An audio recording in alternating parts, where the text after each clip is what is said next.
জুবিন আৰু ৭-৮টামান ল'ৰা মানে লগত শিখৰো আছিলে, তাৰ লগত যে হেৰি বজায় ড্ৰাম চাম বজায়, আৰু সিদ্ধাৰ্থো আছিলে, আৰু তেনেকুৱা আৰু ছিংগাপুৰৰ কোনোবা দুটামান। সিহঁতি চবেই য়টখন লৈ পেলাই সিহঁতি সাগৰত গৈছিলে। তো সাগৰত নামি পেলাই সিহঁতি চুইম টুইম কৰি পেলাই বোটত আহি পাৰলৈ আহিলে। তাৰপিছত চবেই লাইফ জেকেটে পিন্ধি আছিলে, জেকেট পিন্ধি পেলাই আকৌ জুবিনে সাঁতুৰিবলৈ গ'ল। লগৰকেইটাই দেখিলে যে তাৰ বডিটো মানে ষ্টিফ হৈ গৈছে, তেনেকৈ তাক হেৰি কৰি আনিলে। আচলতে সেই সাঁতুৰি থাকোঁতে এটা চিজাৰ আহি গ'ল। তো চিজাৰ অহাৰ পিছত তাৰ এনেও এইটো চিজাৰটো আগতো বহুতবাৰ আহিছে ন, আৰু সেইটো তাৰ কাৰণে আগতেও বহুতবাৰ ফেটেল হৈ গৈছিলে।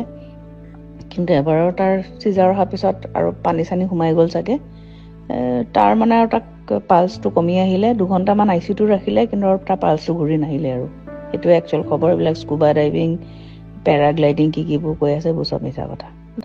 মই মৰিলে এইটো গানে বাজিব কিন্তু। মায়াবিনী ৰাতেৰ বুকু দেখা পালো